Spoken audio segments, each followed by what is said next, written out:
Hey guys, so today I'm doing a recap on another penny box that I did. I'm keeping up on my word of doing a lot more coin roll hunting this year. So this is my fourth box of the year, and this is my best box so far of the year. So, $25 in pennies I went through. I went to the bank Monday and picked this up. So I actually got 18 wheat pennies, which is really good. So first, you got a 1918, it appears. It's so beat up though that it's really hard to see the date. Let me try and focus the camera on it. I can see a 1, 9, and a 1, and the last number could be a 3, a 2, a 5, or an 8. I'm thinking 1918 because I think it's the most common one out of between 1912, 13, 15, and 18. Plus, the last number looks like an 8 to me. But that coin is at least 100 years old. I'm going to say it's a 1918 because that's really cool. Exactly 100 years old. Then, I got a 1919 penny, which 99 years old, and it's not in really bad shape. It's a solid coin. There's like no dents in it or anything, which I hardly ever find pennies that old that don't have a giant distracting mark on them. But that coin is a solid coin.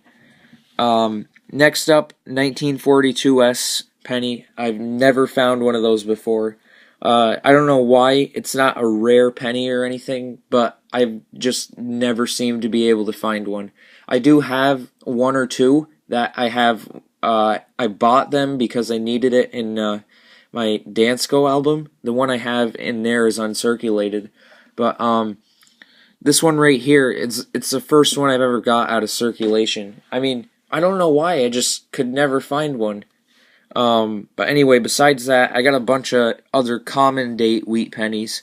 None of these are even uncommon, not the 18 or 19 even, but still really old. So I got a 1944 Denver Mint, 46, 49, 50, 50 Denver Mint, 53 Denver Mint, 3 1955, 1955 Denver Mint, 1956 Denver Mint, 257D pennies, and a 1958D. I also got this, which is a 1963 Canadian penny.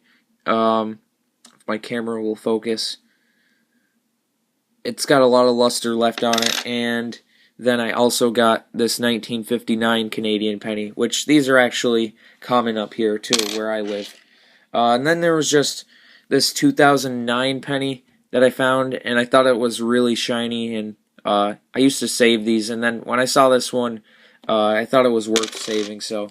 And then the final thing I got is a 1982 cent, but it looks like it has a massive die crack. Now that line you're seeing that goes right between the B and the E in Liberty and all the way up through the G and the O in God, that's raised metal. Now, I was thinking it was kind of lamination at first because it looked like it was going to peel away, so I kind of put my nail up to it and tried to see if it was going to peel at all, and it didn't. And I mean, it's really thin too. So I don't know if this is a die crack or what, but if anyone could tell me if they know if that's a die crack, that would be great. I would really appreciate it. I think it's a die crack at least. I know that my friend on here, Relic Digger, he finds die cracks all the time, and he's really good at identifying them now. But I mean, I don't know if this is a die crack. It looks like it. I mean, I think it is, but if it is, it's my first die crack I've ever really found. It's the only one that's really ever stood out to me. Relic Digger actually did send me a penny with a die crack on it before. So this will be the second one I have, but this one, if it is a die crack, is the only one I've ever found. But like I said, 18 wheat pennies out of that box, which was like my average for last year. But it's the most, this box had the most finds out of the whole year for me so far. I hope I get some better boxes than this, but I mean, with the teens, pennies, the 42S, this was a really good box. I really can't ask for too much more. I did get some from the early 40s too, and not just straight 1950s, which was nice. And then the old Canadian pennies, the 2009, and this odd 1982 penny that possibly has a die crack. So I hope you guys enjoyed this video. Like I said earlier in my past videos, I'm going to be trying to do coin roll hunting a lot more, because that's what's drawing in views to my channel and getting a lot of likes. You guys seem to be liking my coin roll hunting videos, so that's what I'm going to keep doing.